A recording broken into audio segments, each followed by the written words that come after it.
Bu, suara Ibu nggak kedengeran, Bu. Iya, tadi sambil diajak ngobrol. Oke, ya. Hari ini definisi learning, ya.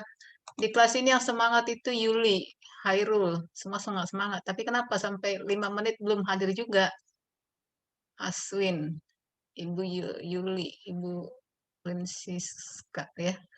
Pika, semua pada semangat. Tapi mungkin ada gangguan atau apa? Kenapa bisa lama gitu ya? Hari ini mau membahas sejarah perkembangan JST. Nanti kamu pernah mendengar atau sebelumnya atau nanti akan sering kamu dengar itu apa JST ya. Apa itu jaringan saraf tiruan. Jadi artificial intelligence ini adalah menirukan bagian JST ini menirukan otak manusia yang di apa disetting atau dibuat oleh manusia seakan-akan nanti otak si komputer memiliki otak seperti otak manusia ya. Learning, pembelajaran ya. Secara konseptual, pembelajaran ini berhubungan dengan self-improvement atau pengembangan diri, adaptasi ke lingkungan yang berbeda atau baru, memodifikasi perilaku, konsep formulation and refinement termasuk generalisasi ya. Jadi materi ini silakan dibaca-baca hari ini ataupun besok karena kalian masih semester 4 ini bisa dijadikan sebagai materi untuk skripsi ya. Bisa kalian nanti kalian lihat apa itu metode jaringan saraf tiruan, bagaimana mengimplementasikannya, kemudian persoalan yang mana atau permasalahan mana yang bisa diterapkan dengan jaringan saraf tiruan, yaitu dia tujuannya ya. Termasuk itu adalah datanya data apa, kemudian tool apa yang kita gunakan supaya tercapai jaringan saraf tiruan ini ya. Jaringan saraf tiruan ini seperti neuron otak manusia ya kalau kita perhatikan di sini. Sebuah jaringan saraf adalah sebuah prosesor distribusi yang paralel ya, yang mana tadi ya? Paralel. Oke. Yang terdiri dari pengolahan sederhana yang memiliki kecenderungan untuk menyimpan pengalaman ataupun pengetahuan. Jadi misalnya kenapa kita bisa mengingat, kenapa otak kita ini bisa menyimpan memori kita ini, itu kan dengan adanya pembelajaran. Jadi ada beberapa kemampuan yang memang kalau misalnya dilakukan berulang-ulang, si memori otak kita ini menyimpan atau mempelajarinya, gitu ya. Jadi kalau kita lihat gambar ini, gambar yang ini menunjukkan uh, artificial intelligence itu ya, yang ini otaknya di sini semua. Kalau kita perhatikan bagaimana seorang manusia ataupun kita dilatih untuk kemampuan baik itu EQ ataupun IQ ya. IQ itu adalah intelijensi kita, E-nya adalah emosionalnya. Jadi seorang manusia itu kalau bisa EQ dengan IQ-nya supaya sukses menjadi seorang sukses itu harus dua-duanya diasah ya, harus dibentuk ya. Jadi ini neuron otak ini yang akan ditiru oleh si sistem jaringan saraf tiruan ini. Beberapa ilmu yang memang bagian dari jaringan otak ini ada di artificial intelligence, kemudian masuk ke machine learning dan juga dipelajari di deep learning. Jadi ada bagian dari neuron ini yang dikategorikan ke AI, ada juga yang bagian dari si neuron ini bagian dari machine learning dan deep learning ya. Di sini kita difokuskan untuk hari ini adalah pembahasan itu tadi ya, otak ya. Ini otak, ini sistem otak manusia yang semuanya diproses, kemudian dilakukan peniruan ya. Ini otak buatan. Jadi ini sebenarnya jadi komputer, tapi yang ditiru adalah sistem kerjanya otak manusia. Itulah yang ada pada sistem atau JST yang dihasilkan ya. Kita perhatikan. Contoh pengambilan ide dari jaringan saraf biologi adanya elemen pemrosesan pada jaringan saraf tiruan yang terhubung beroperasi secara paralel. Ini meniru jaringan saraf biologis yang tersusun dan yang disusun dari sel-sel saraf neuron. Inilah dia sel-selnya ya, saraf tiruan ini, neuronnya. otaknya, sarafnya ya. Jadi cara kerja dari elemen pemrosisan jaringan saraf tiruan ini sama seperti neuron mengenkode informasi yang diterimanya. Ya, kalau kamu pernah merasakan kesemutan, yang mana duluan kamu rasakan kesakitan? Itu adalah ada suatu kesakitan yang kamu rasakan dikirim ke si otak ya, kemudian si otak menyampaikan, oh ya kamu kesemutan, contohnya seperti itu ya. Jadi ada di sini dibuatkan bentuk dasar neuron tadi, saraf tadi adalah ada input, input ini berisikan informasi, kemudian ada nanti disebut layer hidden, kemudian layer outputnya. Ya, ini pun contoh dari bentuk dasar neuron. Ini juga menunjukkan input, ya, ada input yang tadi berupa informasi yang berbentuk bobot, weight, ya, dalam bentuk weight. Kemudian diproses, hasilnya menjadi outputnya. Itu simple pergerakan si jaringan saraf tiruan itu, ya. Menurut Siswanto, yang tadi ini si Simon Haykin, sebuah prosesor didistribusikan masalah paralel yang terdiri dari pengolahan sederhana unit ya. Jadi si neuron manusia dicontoh untuk pengolahan informasi yang didasari filosofi struktural perilaku saraf makhluk hidup. Saraf makhluk hidup di sini manusia ya, ditiru. Sistem saraf biologis memberikan toleransi kesalahan dalam mengenali banyak sinyal input yang agak berbeda dengan sembarangan sinyal input lain yang pernah dilihat sebelumnya. Ciri utama yang dimiliki JST adalah kemampuan untuk belajar. Jadi ada kemampuan memahami ya. Jadi si JST ini kita disetting oleh sistem untuk mampu belajar supaya dapat mengambil keputusan ya. Secara mendasar, sistem pembelajaran merupakan proses penambahan pengetahuan pada neural network. Jadi ini jaringan saraf tiruan dikenal juga dengan neural network yang bersifat continuous ya, continuous. JST bekerja meniru otak manusia di mana si otak kita ini bisa melakukan suatu network dari lingkungan, apa yang masuk semua diserap ya melalui suatu proses pembelajaran. Jadi kenapa cenderung anak-anak diajarkan belajar menghitung, dasar menghitung ya, supaya mengaktifkan semua saraf-saraf yang di sini ya untuk intelijensinya ya, beda dengan emosi ya. Kekuatan koneksi antar unit disebut synaptic weight. Yang ini, konektivitas ini synaptic weight yang berfungsi menyimpan pengetahuan yang telah diperoleh dari jaringan. Ya.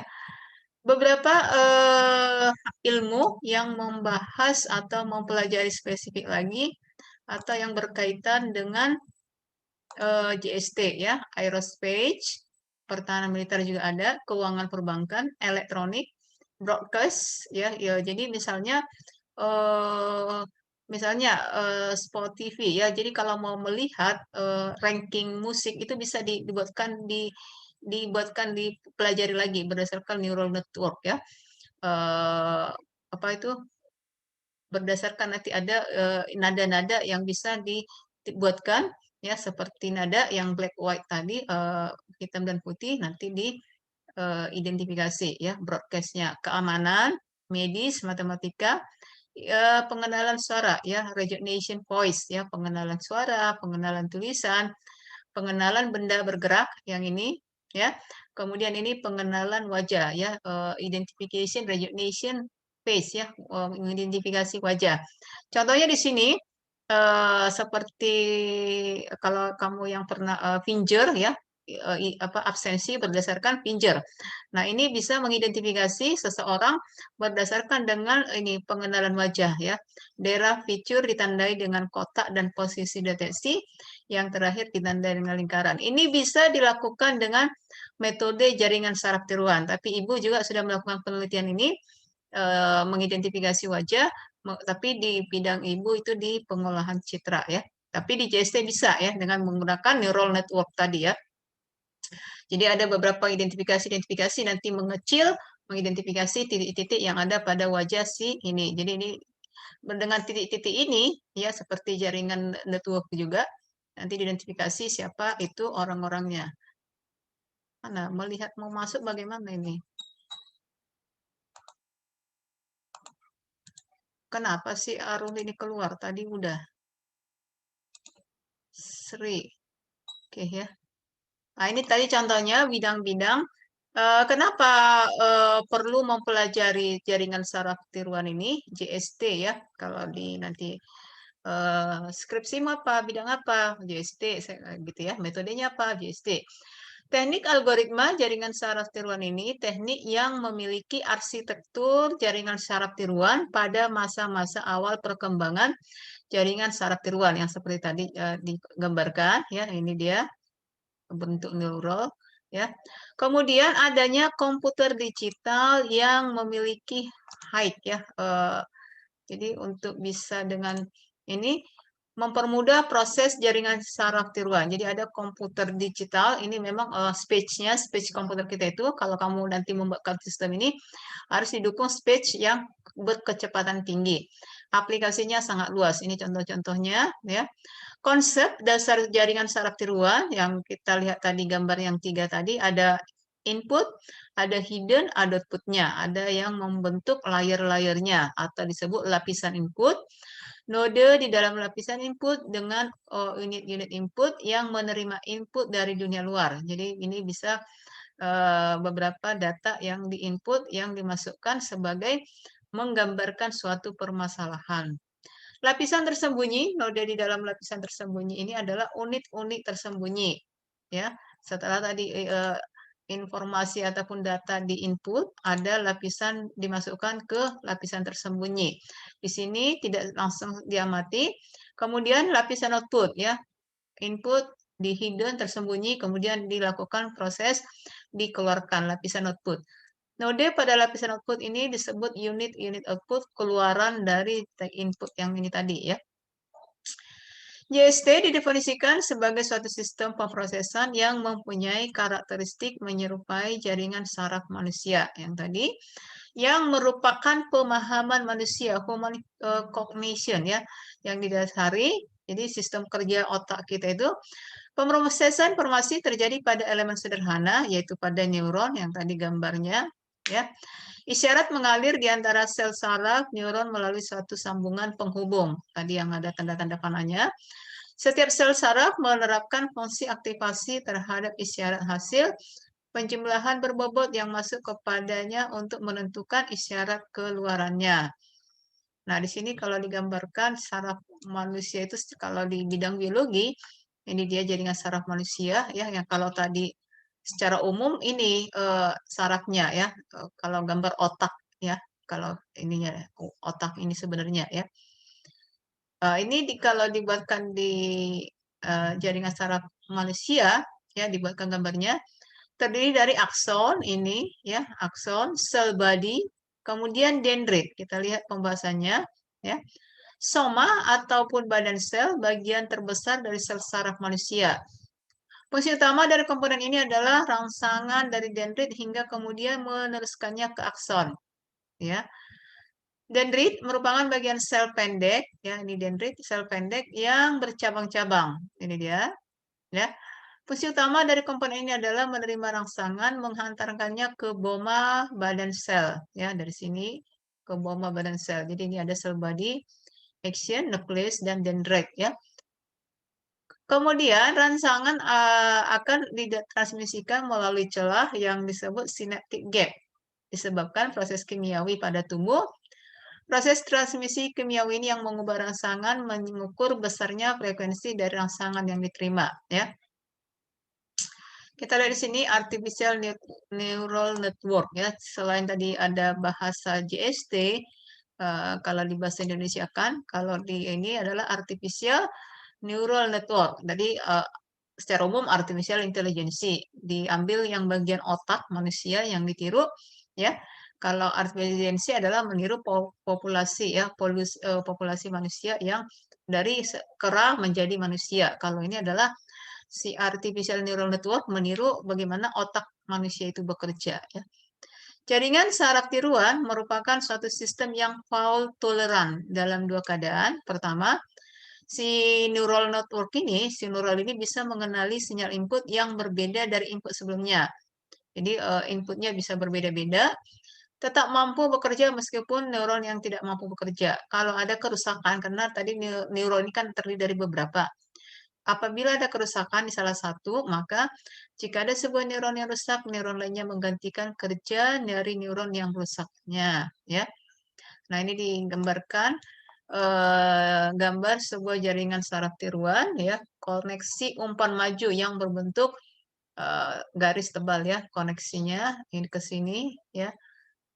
Dimulai dengan lapisan input I, ya, dilakukan ke koneksi simpan maju, ke J, lapisan tersembunyi, ya, bobot WIJ, kemudian dilakukan pemrosesan, dihasilkan bobot WCK, ya, lapisan outputnya. Nah, ini dia kalau berulang, dibuatkan dia garis putus-putus. Ini menunjukkan sebuah jaringan yang multi-layer network, neural network, ya. Neural network ini taksonominya atau bagian-bagiannya ada lagi, ya.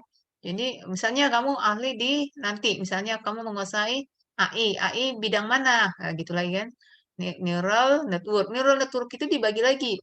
Ada single layer perception, feed forward network, recurrent feedward network, ART model, dan beberapa turunannya, ya. Jaringan saraf tiruan artificial neural network itu kita lihat di sini, ini adalah merupakan arsitekturnya, ya. Jadi ada 3 pembentuk jaringan saraf tiruan ini, jaringan kompetitif, jaringan multilapis, dan jaringan lapis tunggal. Lapis tunggal memiliki arsitektur jenis hanya satu buah lapisan bobot koneksinya.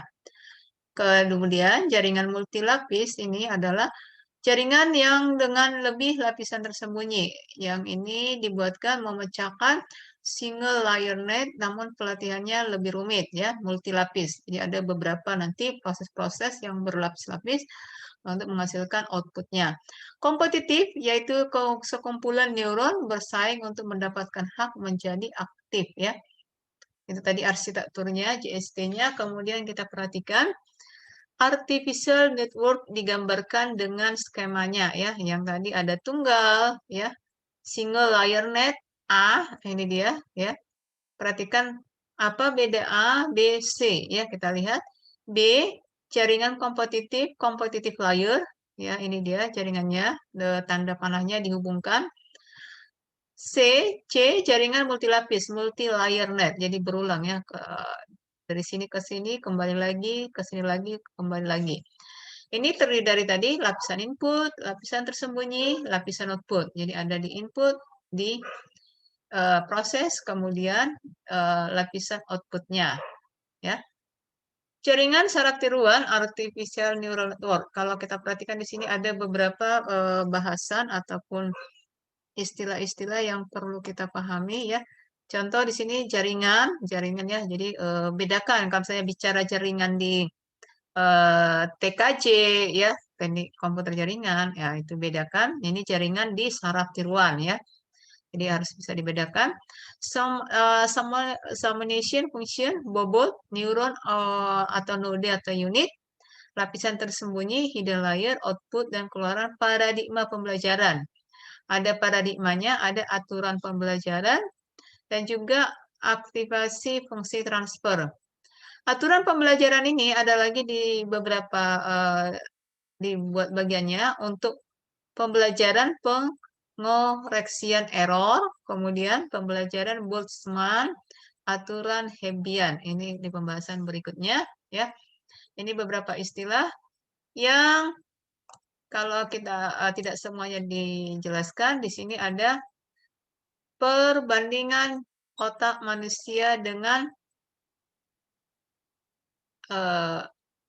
jaringan saraf tiruan yang kita buat tadi, ya, yang dihasilkan, ya.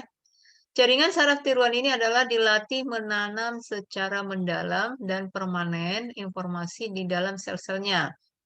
Ini segala informasi yang ada tadi diolah, permanen informasi di dalam selnya.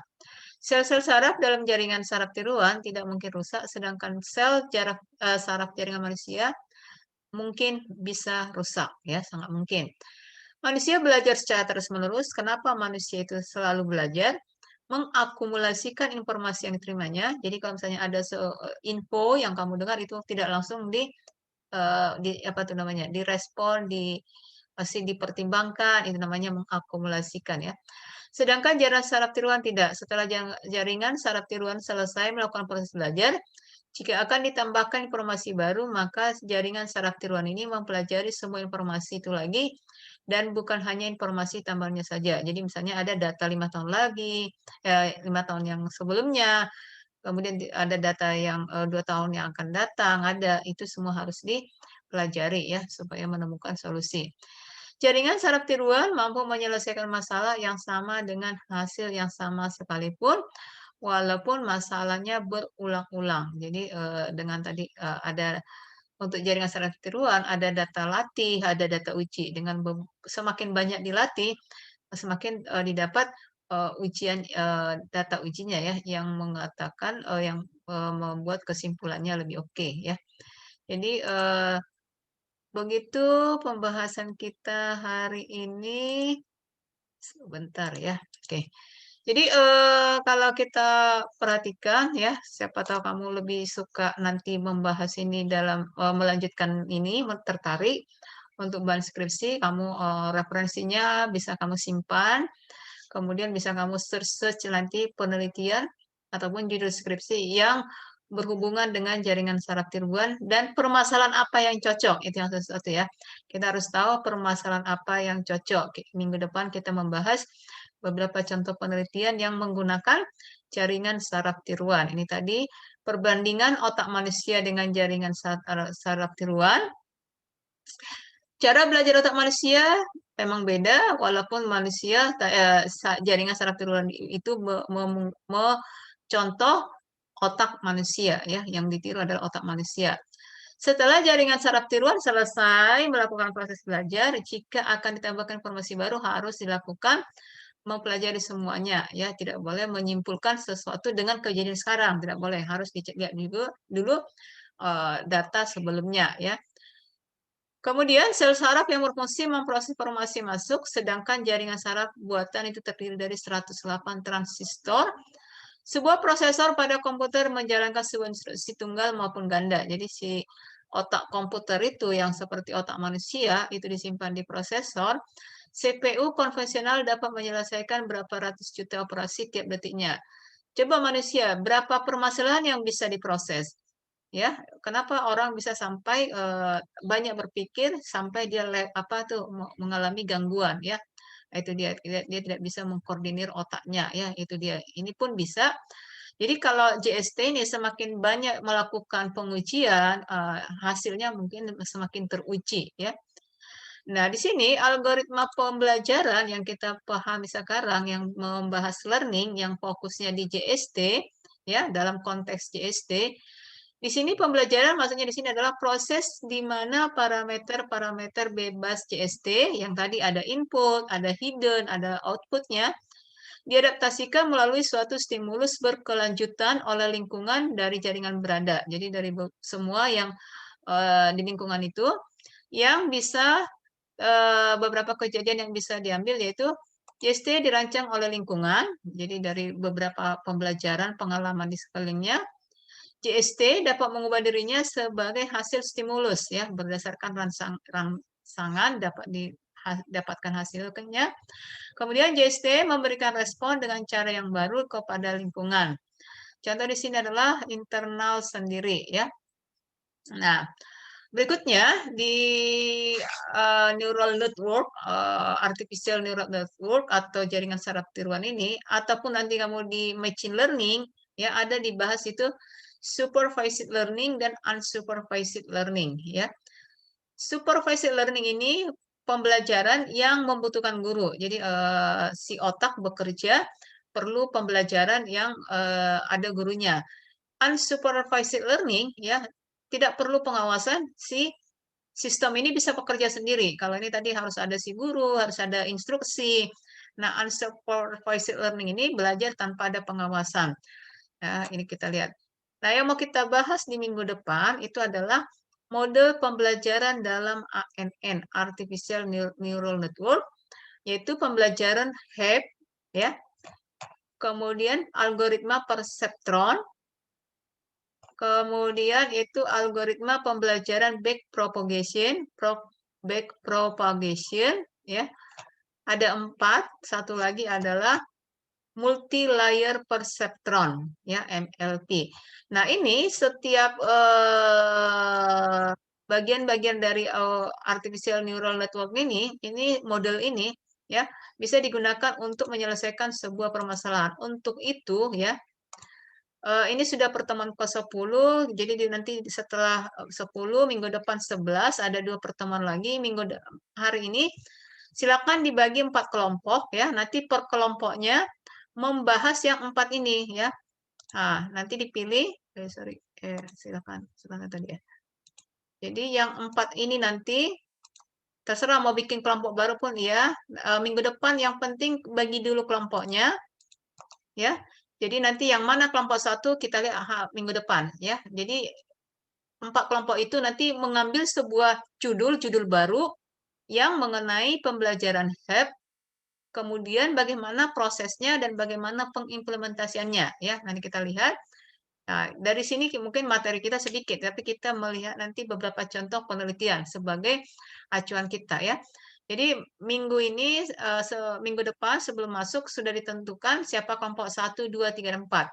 Bagian mana yang mau dibahas itu minggu depan kita putuskan, ya. Jadi yang mana yang menyelesaikan permasalahan pembelajaran HEP, kemudian algoritma perceptron, ya, algoritma backpropagation, kemudian satu lagi adalah pembelajaran menggunakan multi-layer perceptron. Jadi nanti cari kasus, apa judulnya, bagaimana penyelesaian masalahnya dengan metode artificial neural network sesuai dengan ini tadi. Kamu bagian mana? Backpropagation, ataukah multi-layernya, apakah perceptronnya, ya itu. Jadi komting biar dikoordinir minggu depan sebelum masuk sudah ada kelompok yang 4 itu, ya. Supaya supaya bisa kita memahami materi-materi ini. Kalau kita bahas satu-satu nanti ini dengan contoh-contohnya ini agak membutuhkan banyak waktu. Nah, itu dia ya. Oke, itu supaya dipersiapkan. Ini waktunya sudah mau cukup di sini. Kita lanjut ke Google Classroom. Ada yang mau ditanyakan sebelum ini selesai? Yang membagi kelompok kalian aja, cuma nanti laporkan ke Komting siapa kelompok 1, kelompok 2, kelompok 3, kelompok 4. Pembahasan kelompok 1 apa, itu kita buatkan minggu depan aja, ya. Yang penting itu dulu, ya, supaya tercapai pembelajaran kita hari ini, karena materinya cukup menarik dan juga cukup banyak, ya, supaya ya, bisa kita referensi ya bagi kalian yang nanti misalnya tertarik untuk skripsi ataupun yang memang bisa menggunakannya. Pengimplementasiannya nanti kita lihat apakah menggunakan software apa supaya tercapai, tapi yang penting memahami dulu apa tadi metode-metodenya sesuai dengan artificial intelligence-nya, tapi di sini neural network-nya. Nanti per materinya yang mana, model yang mana digunakan, itu kita minggu depan, ya. Setelah ini silakan di browsing, tadi 4 sudah dikasih clue-nya, ya. Beberapa model yang digunakan untuk artificial neural network. Silakan dicari jurnal penelitian yang berkaitan dengan JST, ya, jaringan saraf tiruan ataupun neural network, supaya kalian mendapat gambaran. Kalau bisa jangan sama. Jadi kan per orang mencari, berusaha gitu loh. Kalau ada punya temanmu, kamu cari judul lain supaya kita semua bisa membaca, kemudian menjadi referensi, ya. Silakan jika ada pertanyaan sebelum ditutup, waktunya sudah mau selesai. Cukup sampai di sini, Nurul, Ahyar. Cukup. Oke. Terima kasih, selamat sore. Kita kembali ke GC. Silakan Komting dikoordinir ya, dibagi 4 kelompok. Terima kasih, selamat sore. Sore, Bu.